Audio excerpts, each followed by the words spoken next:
Shalom, pessoal, Deus abençoe a vida de vocês. Atos capítulo 20. Estou aqui fora hoje, um pouquinho aqui perto do jardim. Vamos ver se os mosquitos vão deixar a gente gravar, senão vai ter muito barulho externo. Mas nós vamos falar aí a respeito de Paulo, mais uma vez em suas viagens, né? Macedônia, Grécia, Troade, Assos, Mileto. E lá em Mileto ele vai encontrar aí com os presbíteros de Éfeso, né? Ele resolve não ir até Éfeso porque ele não gostaria de se demorar, né? A gente já vai saber o motivo pelo qual ele não gostaria de se demorar. O capítulo começa ali com um complô, né, dos judeus contra ele. Ele muda a sua trajetória de viagem justamente por conta disso, né? E o evangelho ele é interessante que ele na Bíblia ele mostra 3 tipos de reações a ele, e essas 3 reações são naturais no dia de hoje, né? Que são as pessoas que creem no Evangelho, né? As pessoas que rejeitam o Evangelho de forma ativa, ou seja, lutam contra o Evangelho realmente, e as pessoas que rejeitam o Evangelho de forma passiva, ou seja, elas são indiferentes, para elas não entra por um ouvido e sai pelo outro, né? No tempo de Paulo, no tempo de Jesus era assim também, né? E nos tempos de hoje também são. Nós temos aqui uma série de versículos, tá? Mostrando aí a reação tanto de judeus quanto gentios nessas 3 categorias, tá? Só usar aí de exemplo 2 de cada um. Por exemplo, crer no Evangelho, nós temos aí um versículo 2, capítulo 2, versículo 41 em Jerusalém, 13:43 em Antioquia, por exemplo. Dos gentios crendo, por exemplo, em Icônio 14:1 e em Atenas 17:34. Só alguns exemplos. A rejeição do Evangelho de forma mais ativa a gente vê mais na Bíblia da parte dos judeus. Por exemplo, 21:27 em Jerusalém, 9:23 e 24 em Damasco, mas a gente também vê a rejeição do Evangelho de forma ativa do gentio, né? Em Jerusalém, capítulo 12, versículo 1 ao 4, e por exemplo em Éfeso, no capítulo 19, versículo 23. E a rejeição de forma passiva, ela é menos frequente, né? Pelo menos no registro. Então, como exemplo aqui a gente tem Roma 28:24, né? E em relativa aos judeus, né? E relativa, por exemplo, aos gentios em Atenas 17:32, tá? Nós vemos aqui depois da festa de fermento, dos pães sem fermentos, ele resolve, né, dar seguimento à sua viagem, tá? Como um bom judeu, ele observa essa festa, né, que é ali depois da festa de Páscoa. Então provavelmente ele também guardou Páscoa, como ele mostra em Coríntios, e até ensina em Coríntios que a gente deve guardar, né? E também guardou a festa como um bom judeu. E aí diz que antes dele realizar a continuidade da viagem dele, que ele se encontrou aí com os seus discípulos no primeiro dia da semana. E aí a gente tem sempre um probleminha aqui, porque se a gente for trazer a leitura para os nossos dias de hoje, o que é bem comum, a gente vai entender que o primeiro dia da semana é o domingo. Só que aqui nós estamos tratando de judeus, de uma igreja que era majoritariamente judia no primeiro século, tá? Nós tínhamos gentios sim, mas a maioria eram judeus. A gente vê Paulo ia pregar nas sinagogas, e nas sinagogas fazia discípulos, e esses discípulos iam ganhando outros, e os gentios também vinham, tá? Mas ela era majoritariamente, ou seja, a sua maioria eram judeus, né? Então, Paulo, como um bom judeu, ele estava aqui respeitando o calendário judaico. Então, se tratava de Motzai Shabbat, tá? Se tratava do primeiro dia da semana, de acordo com o calendário lunar, que é o calendário que o judeu utiliza, né? E o calendário do judeu muda a sua data,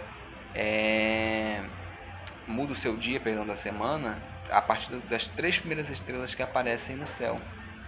Então, quando você vai ler essas questões na Bíblia, você tem que levar em consideração esse calendário.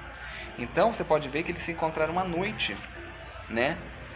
Se eles tivessem se encontrado no domingo à noite, como muita gente gosta de justificar, teria dado aí um dia inteiro de distância, né? Então aqui provavelmente os judeus e os gentios guardaram o sábado, como era de costume da igreja do primeiro século. A gente tem documentos históricos que mostram isso, né? E após o final do Shabat, eles se reuniram para poder guardar a sua fé numa continuidade. Então, esse texto aqui provavelmente aconteceu sábado à noite e não domingo, tá? Como muitas das pessoas interpretam, tá? Juliano, mas você está judaizando? Não, não estou judaizando, eu estou levando a coisa, né, interpretando a coisa como tem que ser interpretada. Não posso simplesmente interpretar com os olhos de hoje, com um calendário romano, uma coisa que aconteceu num calendário, né, lunar. E ele falou aí continuamente até a meia-noite, por isso que ele deve ter começado ali por volta de umas 6 ou 7, que é entre esse horário que inicia o dia judaico, né? E foi até meia-noite, né? E aí nós vemos aí o irmãozinho que cai da janela, né? O Eutico. Eles estavam ali num salão, tá? Esse salão cheio de lamparina, de velas, provavelmente esfumaçado, né? Provavelmente com o nível de oxigênio bem diminuído, bem abafado. E provavelmente Eutico procurou a janela ali para dar uma respirada um pouquinho melhor, mas acabou caindo no sono, né? Dormiu, caiu, morreu. Paulo aí veio ao socorro dele e a gente vê ele aí no final vivo, né? Semelhante àquilo que Pedro fez com Tabita, né? E o próprio Jesus fez aí com 3 pessoas no decorrer do Evangelho.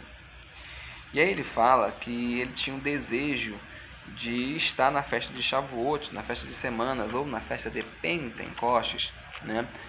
Em Jerusalém, tá?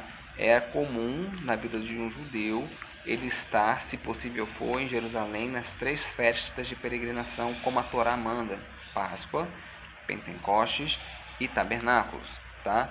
E a gente vê aí que ele mantém a prática judaica, ele continua um judeu, ele não se tornou algo diferente, ele continuou sendo judeu, né?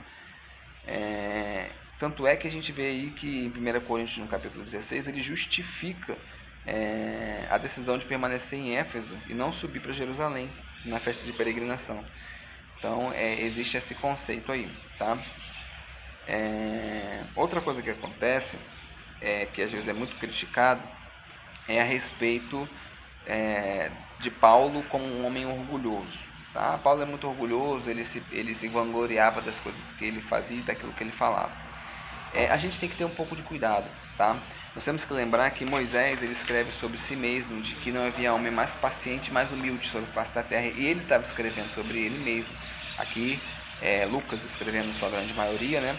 Mas quando você não dá o devido valor aos elogios, quando você não se agarra à glória, ainda que seja, né, lícita, aquilo não tem valor para você. Então você acaba, quando fala daquilo, você não fala de forma orgulhosa, tá?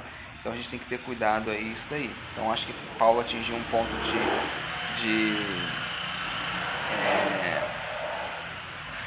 de equilíbrio emocional e espiritual, que ele poderia falar dele mesmo sem querer colher glórias para ele, tá? Nós vemos aí mais uma menção no versículo 21, a questão do arrependimento, né, que tanto para judeu quanto para gentio há necessidade da confiança de Deus em relação a confiança em Deus em relação a Jesus. Não tem caminho diferente nem para o judeu nem para o gentio, tá? Versículo 22 e 23, aí mais uma declaração de Paulo a respeito daquilo que haveria de acontecer com ele, né? A gente vê no capítulo 19, no capítulo 21 também, que o Espírito Santo já estava trazendo sobre ele aquilo que ele iria passar, né? Ele teria que passar por aquela condição, tá? Versículo 26 e 27, né? Eu sou inocente do sangue de todos. Aqui mais uma vez Paulo também já havia falado ali, né? Que seu sangue recaia sobre vocês, né? Para os incrédulos lá de Corinto. Mas é uma referência lá a Ezequiel, se não me engano, 33, né? Que Deus diz: só se você não abre a boca para dizer aquilo que os outros estão fazendo de errado, a culpa é sua também. Você tem que mostrar para as pessoas que eles estão fazendo coisas erradas. Se ele não te ouvir, aí o sangue recai sobre ele, né? Mas e Paulo fazia isso majestosamente. Nós temos que fazer isso. Quando nós vemos alguma coisa errada, a gente tem que abrir a boca e falar. Se a pessoa não te der ouvido, que o sangue recai sobre ele, mas aí você fez a sua parte, né? Versículo 35, há mais felicidade em dar do que receber. Nós não vemos essa frase de Jesus nos evangelhos, tá? Mas existiam vários evangelhos circulando na época, tá? Existiam várias cópias, até os próprios cópias mais antigas têm cópias que tem uma palavra que falta, outra no outro tem uma palavra e tudo mais, mas o conceito é aquilo que Jesus havia dito realmente, tá? O conceito, não a frase do jeito que foi falado. Isso pode ter sido só uma parafrase mesmo de Paulo, né? Daquilo que é como se, por exemplo, se eu falasse o carro é amarelo, né? E você fosse parafrasear, né? o carro é, sei lá, gema de ovo, sei lá. Você poderia falar de outra forma aquilo que eu falei, né? Trazendo outra, sem mudar a conotação, claro, né? E aí Saul vai se ajoelhar ali com os irmãos e vai orar. Amém? Então, assim, os pontos que são mais importantes foram ditos. E eu espero você no capítulo 21, que é um capítulo muito importante. E se Deus quiser, nós vamos aprender mais e mais da parte do Senhor. Amém? Deus te abençoe, viu? Shalom.